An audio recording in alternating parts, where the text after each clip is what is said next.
Risos gravados. O Parque Aurora sempre pareceu vivo demais. Mesmo antes da abertura dos portões, os alto-falantes espalhados entre brinquedos e alamedas tocavam uma trilha alegre demais para aquele horário. Risadas infantis misturadas a músicas repetitivas que pareciam não ter começo nem fim. Para os visitantes aquilo era charme. Para os funcionários antigos, rotina.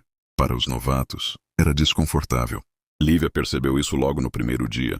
Era seu terceiro emprego temporário naquele ano, e o pagamento noturno compensava o medo irracional que sentiu ao atravessar os portões de ferro após o fechamento. O parque vazio tinha outro peso. Sem crianças, sem filas, sem algodão doce. Apenas o rangido ocasional de estruturas metálicas e aquela trilha sonora insistente. Vocês se acostumam, disse Mauro, o supervisor do turno da madrugada. O parque nunca fica em silêncio. Ordem da diretoria. Ninguém riu. O grupo era pequeno. Lívia, Jonas, Renata e Caio.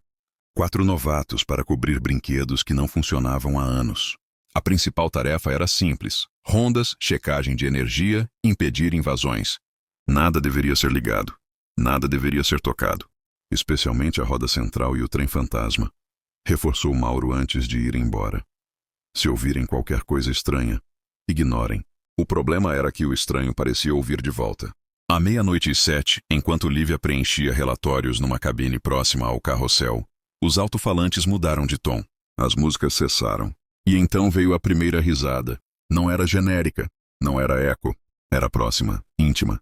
Como se alguém estivesse rindo atrás de seu ouvido. Vocês ouviram isso? Perguntou Jonas pelo rádio. Antes que alguém respondesse, outra risada surgiu. Mais alta, mais longa, infantil. Deve ser gravação antiga, disse Renata sem convicção. Lívia engoliu seco. Ela respondeu, murmurou. Eu falei oi. Silêncio no rádio. Depois o som de passos apressados. Caio apareceu correndo pela alameda dos jogos. A casa dos espelhos acendeu sozinha. O parque não deveria reagir, mas reagia. Na sala de descanso, eles encontraram um mural antigo coberto por avisos novos. Alguém havia esquecido de retirar uma matéria de jornal plastificada. Incêndio interrompe festa infantil. Número de vítimas não confirmado. A data era de 15 anos atrás. Nunca falaram disso no treinamento, disse Lívia. Porque não foi resolvido, respondeu Mauro surgindo na porta. Oficialmente ninguém morreu. Ele não sustentou o olhar de ninguém. Naquela noite, os risos voltaram.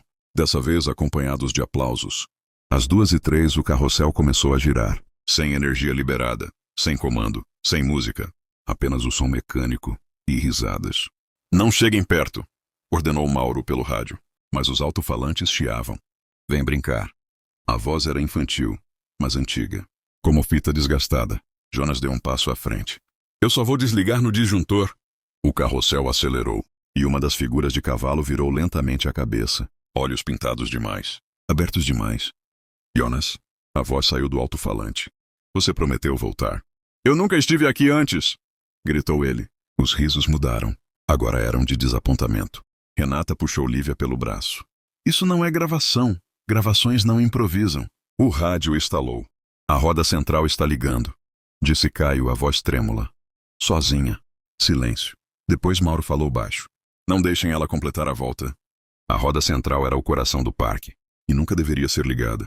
As cabines se iluminaram uma a uma, revelando silhuetas pequenas demais para adultos. Lívia sentiu o estômago afundar. São crianças. O alto-falante central ecoou. Agora é nossa vez. O parque inteiro acendeu. Na sala de controle, eles encontraram fitas rotuladas à mão. Risos, turma 3. Risos, turma 4. Risos, encerramento. Mauro caiu de joelhos. Gravaram tudo, sussurrou. Disseram que era para publicidade, para eternizar a alegria. Lívia apertou o fone do ouvido. Então, o incêndio? Os monitores mostraram chamas refletidas em olhos infantis que ainda riam. O parque nunca desligou, disse Mauro. Só aprendeu a esperar. Os alto-falantes falaram em uníssono. Turno da madrugada nunca acaba. As portas do parque se fecharam sozinhas. A roda central completou meia volta. Dentro da cabine mais alta, alguém acenou. Lívia reconheceu o uniforme. Não era infantil, era igual ao dela. O rádio chiou uma última vez. Agora você trabalha aqui para sempre. Lívia sentiu os risos se aproximarem, não pelos ouvidos, mas por dentro. E quando o sol começou a nascer, o parque abriu os portões normalmente, com um funcionário a mais. sorrindo. O sol nasceu como sempre. Os portões se abriram no horário exato. Visitantes entraram sorrindo distraídos, comentando sobre filas e brinquedos favoritos. Nenhum deles pareceu notar que o parque ainda tocava a trilha noturna, baixa demais para chamar atenção, alta o suficiente para nunca cessar. No centro da Alameda, Lívia estava em pé, uniforme impecável, postura ereta, sorriso treinado. Ela cumprimentava cada família que passava. Bom dia, aproveitem o parque. E por um instante sentiu algo parecido com orgulho. No intervalo, Lívia abriu o armário que agora tinha seu nome gravado. Dentro havia fotos, não dela. Funcionários de décadas diferentes, todos com o mesmo sorriso contido, todos fotografados diante da roda central. Datas diferentes, uniformes diferentes, o mesmo olhar vazio. No fundo do armário, uma fita VHS. Risos. Turno da madrugada. Ela não sentiu medo, sentiu pertencimento. A roda central nunca teve fila tão grande. Crianças imploravam aos pais para subir. Diziam que alguém tinha chamado seus nomes, que lá em cima dava para ouvir risadas mais bonitas. Lívia operava os controles. Sabia exatamente quando iniciar. Sabia exatamente quando parar. Em uma das cabines, uma criança acenou para ela. Lívia acenou de volta. Era assim que começava.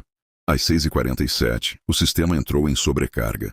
Alarmes soaram pela primeira vez em anos. Lívia fechou as portas da sala de controle por dentro. Colocou a fita no aparelho. Os monitores mostraram tudo. O incêndio antigo, as crianças presas, os adultos correndo, as risadas gravadas para abafar o pânico. Agora vocês podem descansar, sussurrou. Ela puxou a alavanca principal. As chamas subiram, mas não tocaram as telas. O fogo foi controlado rápido demais. Quando os bombeiros terminaram, o parque estava quieto. Nenhuma música, nenhuma risada, nenhum som. Pela primeira vez desde o incêndio original, o silêncio permaneceu. A roda central parou exatamente no topo, vazia. O Parque Aurora nunca reabriu. Reportagens falaram em falhas estruturais, em custos, em decisões administrativas. Ninguém mencionou gravações. Ninguém mencionou crianças. Nos escombros encontraram apenas uma coisa intacta. Um crachá. Lívia. Turno da madrugada. Meses depois, um arquivista encontrou uma foto sem data. O parque vazio. Tudo desligado. Mas no chão, sombras pequenas, imóveis. Como se estivessem esperando. E ao fundo da imagem, quase imperceptível, alguém havia escrito à mão: "Obrigado por brincar conosco."